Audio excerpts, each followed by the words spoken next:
Nigeria's total exposure, debt-wise, is today standing at a whopping $100 billion.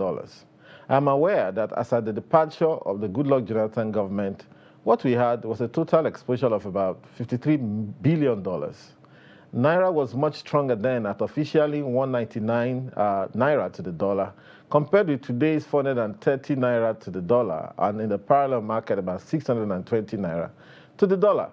Even then, some analysts felt that we had already overborrowed. After all, Nigeria managed to clear our foreign debt to as low as $5 billion in 2006. Dr. Mrs. Okonjo-Iweala, who supervised the paydown, was also the coordinating minister under the Jonathan government. Mrs. Kemi Adeosun, the then finance minister, as at 2015, 16, 17, came in as the finance minister to the Buhari government after several months' delay in appointing ministers. And she had a policy of moving Nigeria's debt to US dollar, because as at that time in 2016, Nigeria was paying as high as 16% and 17% on some of her sovereign bonds. Ms. Adeosun believed that Nigeria should take advantage of low rates on foreign debt, but she may not have considered the foreign exchange risks. With a less valuable Naira, Nigerians will have to work triple hard to repay $100 billion exposure today. 53 billion at 199, as at 2015, when the last government departed, was equivalent to about 10.5 trillion Naira. But 100 billion today, as at 420 officially, is a whopping 42 trillion, which is 4 times the burden. There are other effective debts that have not been added to this number, such as the borrowing from maybe pensions, the $6 trillion Naira sitting in AMCON, and of course, exposure of the federal government to the CBN, or vice versa. Is Nigeria in big trouble? Are we in a debt crisis already? Is every Nigerian in deep trouble? Why do ministers of finance always talk about debt to GDP ratio when they know that what matters is debt to revenue, our ability to repay? They say debt is good, but do we know what we did with these debts? Now that we are servicing those debts with 90% of our revenue, depending on who you believe, is this sustainable? Joining us to discuss these salient issues is Mr. Princewill Ezuku, a financial analyst and chartered accountant. Welcome, Mr. Princewill. Thank you for having us. So you heard, and then welcome, I'll say welcome again to our show. You know, I mean, you heard the narrative that I put up there, which is quite worrisome. What's your take on it? What do you think is going on? It's frightening. You know, with the fall in Naira against other major foreign currencies, and the rising cost of borrowing, and then the implicit cost of borrowing, I think it's a worrisome development. So for me, is a thing that should actually worry every right-thinking Nigerian. Just how much trouble are we with? I mean, okay, so we have this scenario where we have already borrowed up to 100 billion, both local and foreign put together, and chances are that we're going to need more money to keep financing this economy. Yeah. What do we do? Okay, so just like you rightly read in the introduction, where Kemi, the then Minister for Finance, you know, made every attempt to move Nigerian exposure more to the USD as against Naira. Of course, that time, some of us were also shouting that you do that when you have a strong local currency. If your currency is stronger, you can move that. That triangulation is good if your currency is good. And you see Chinese doing it, because the Chinese yuan is a lot stronger now than the US dollar. So when you do that, you are limiting your exposure foreign exchange wise. But where you are operating in an economy, most especially an emerging economy, where the local currency is a lot fragile, is a lot lower than the USD. I think that policy was not actually a good one. And of course, just like also you read out, that time, even if this government did not add a single dollar, having with the fall in Naira against major currencies, you see that that's 10 trillion, that 10 million then, if you look at it now, is far above more than 20 to 30% because of the fall in Naira against other foreign currencies. So we are in a very big trouble. we're in a very big trouble. I We are remember. lucky at the moment because our mainstay product is still relatively doing more than we budgeted. So if there is any little headwind that affects the price of oil in the international market, then there will be a very serious I'll concern. come back to the issue of the price of oil, but I remember that at some point when Madam Kemi Adeosun was around, some of us wrote articles and criticized the policy of moving to foreign debt, believing we were asking the question about what do you do with foreign exchange risk, and I'm not sure she took it well. One day, she challenged me in Channels TV and said, you've been writing about why we're borrowing. And she wanted to take $30 billion at once to say, we're going to borrow this. So I think we have a problem. What do you think about this issue of Nigerian, those who run our economy, believing we can borrow our way to success?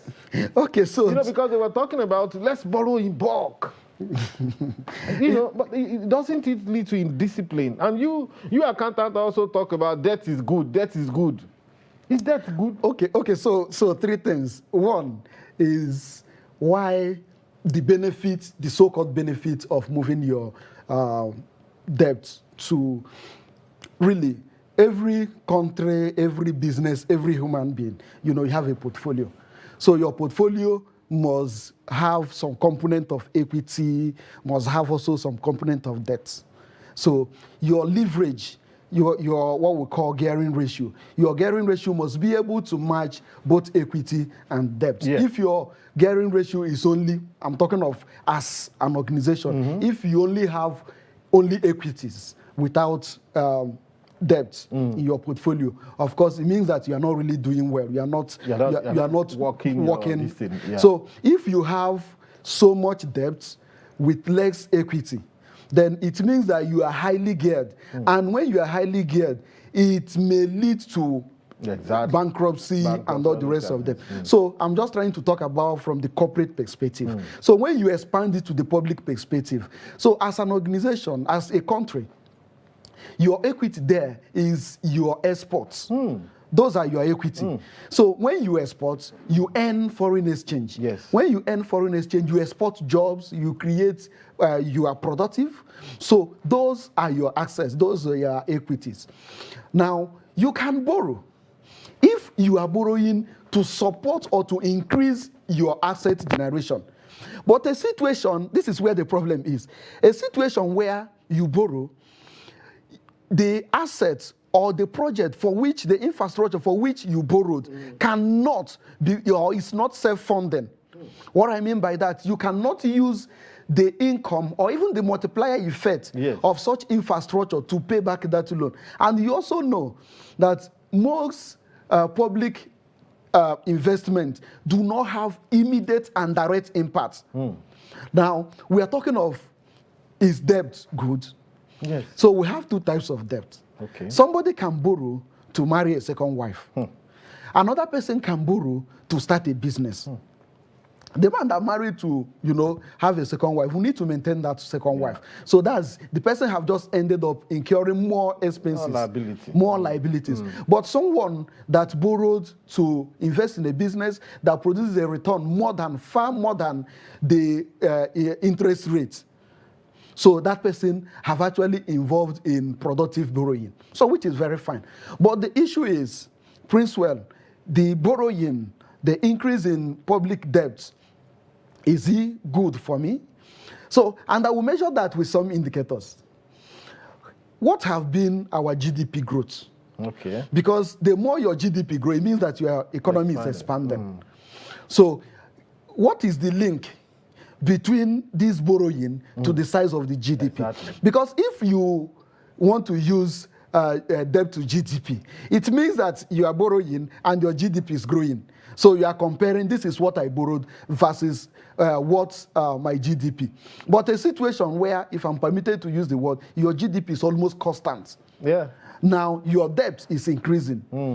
And again, there is one disadvantage of using debt to GDP.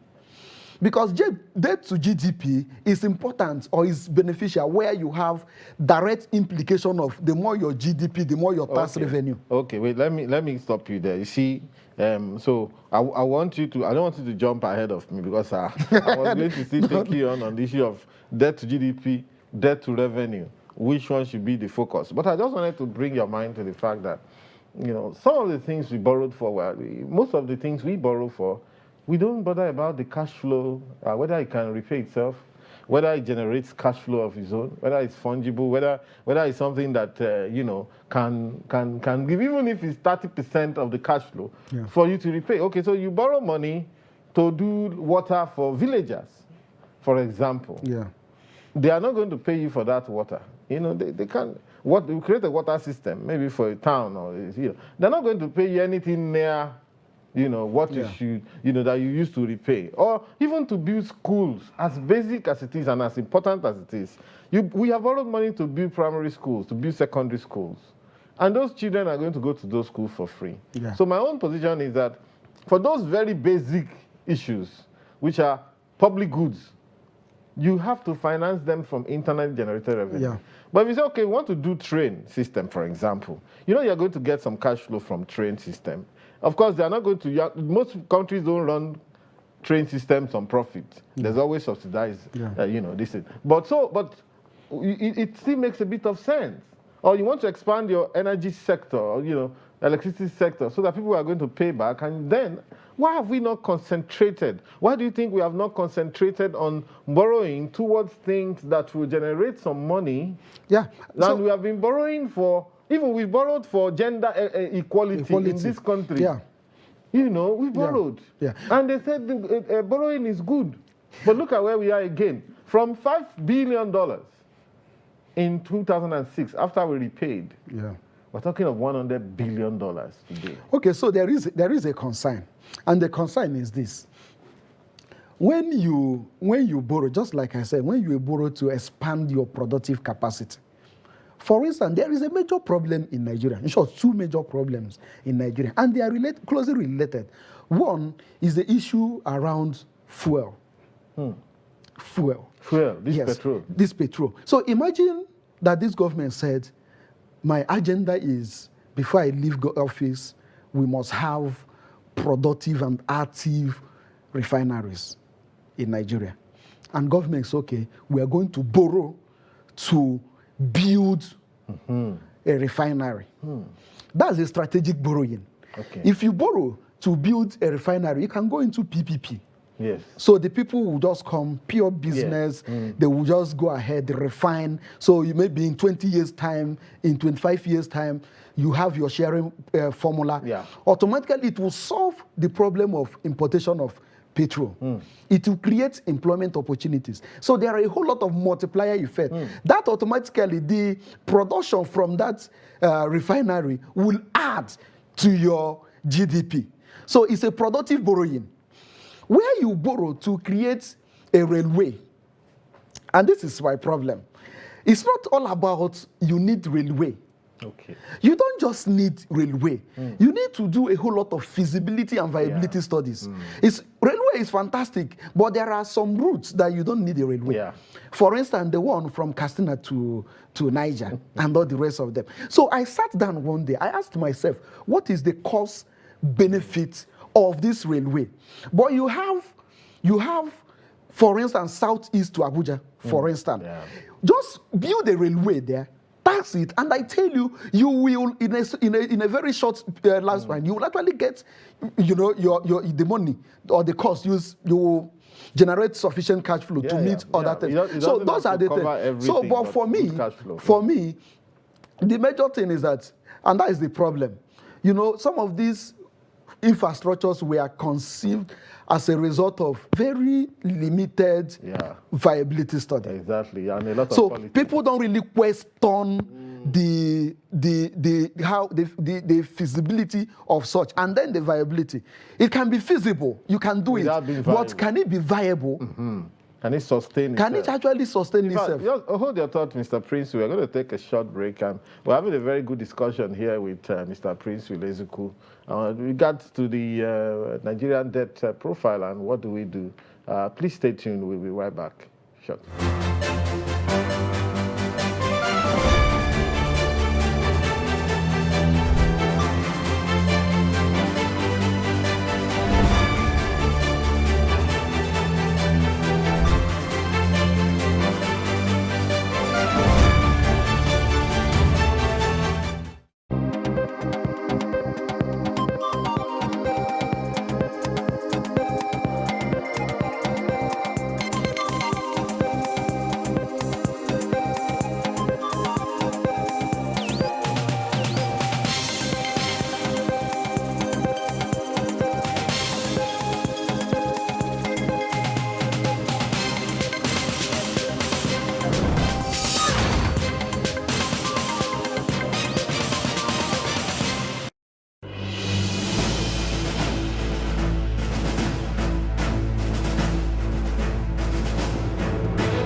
Welcome back to your show, The Nationalist, and today we've been discussing with Mr. Prince Wilezuku on the subject of Nigeria's debt. Welcome back.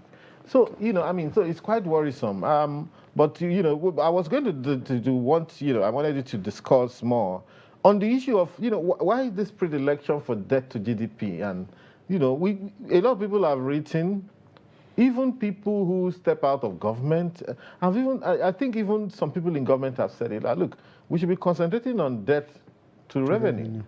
Because you're not going to pay your debt to GDP. Why do you think Nigeria's finance ministers love talking about debt to GDP, and which makes it look like we haven't borrowed enough, we should go and borrow more? Okay, so just a recall of my earlier statement. Where all things being equal, where there is positive correlation between your debts and your productivity. So you are borrowing money, you are putting that fund into a very productive project, and it's generating more money. So you will say, okay, if I have with 10 million, I can generate 500 billion. Okay, so why don't I take more to generate more? So that is where there is a positive relationship between debt to GDP. The more you take loan, the more you expand your asset base, your scale. But in our own case, our debt does not have positive correlation with our GDP. Yeah. Why do I say that? The more you borrow, all things being equal, you should be able to employ more.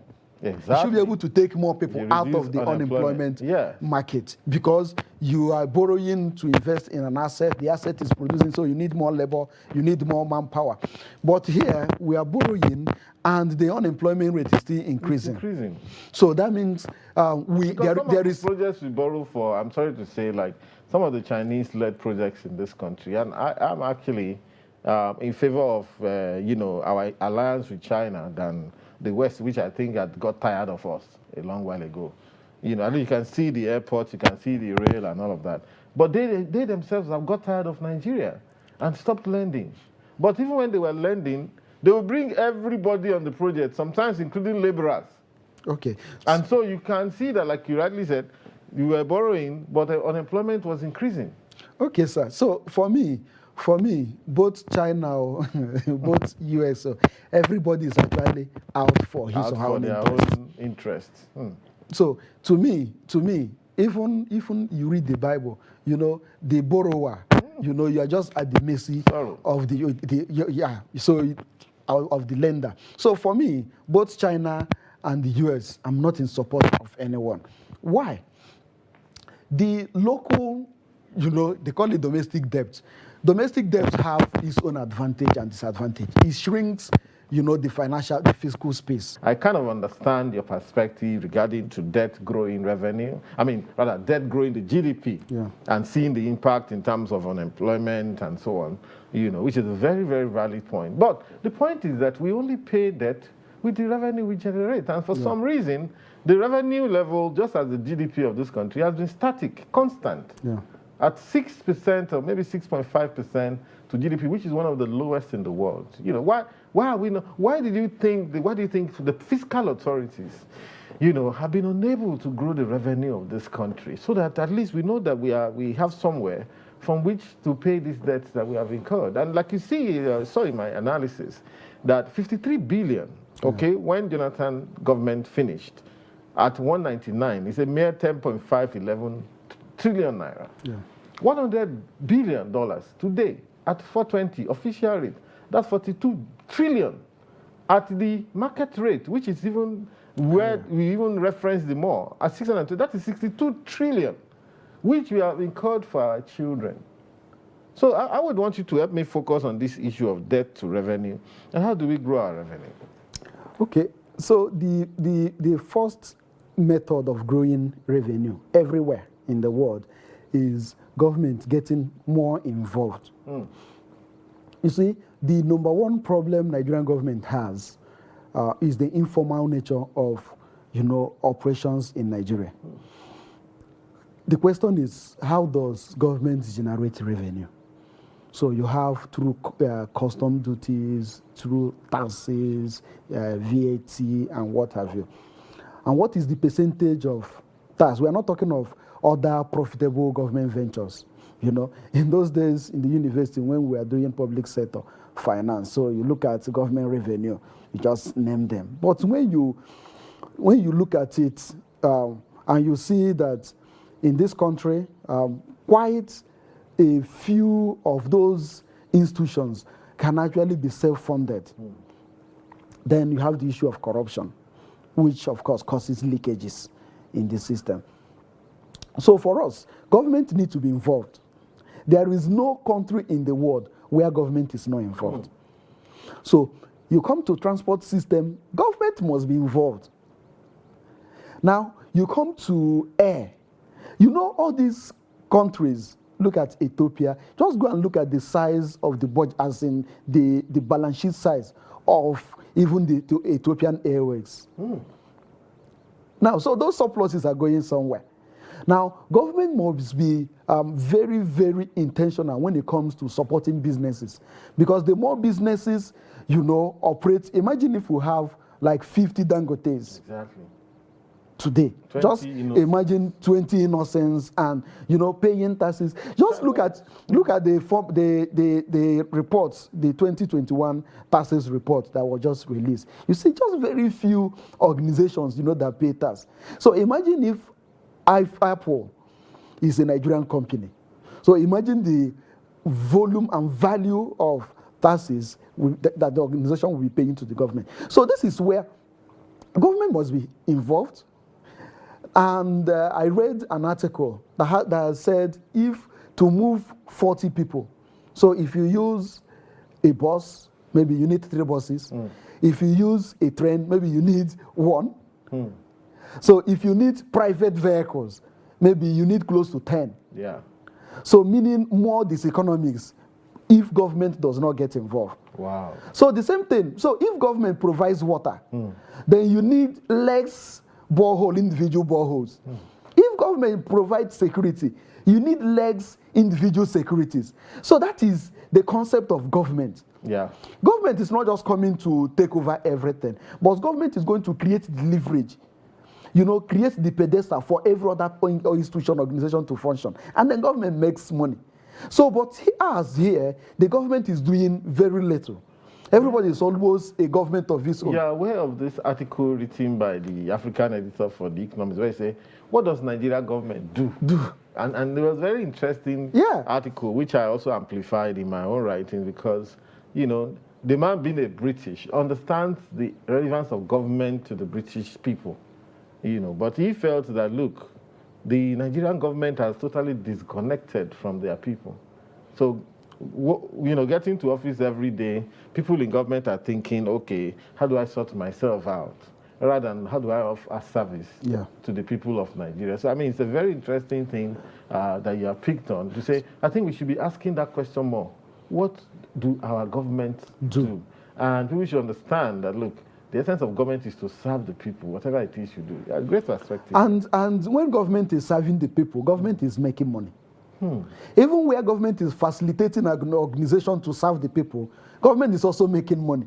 So here, that is where the concept of productivity comes in.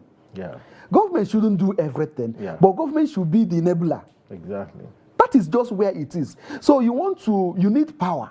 You have no business buying fuel, then owning your generator. Government provides the power, then you pay.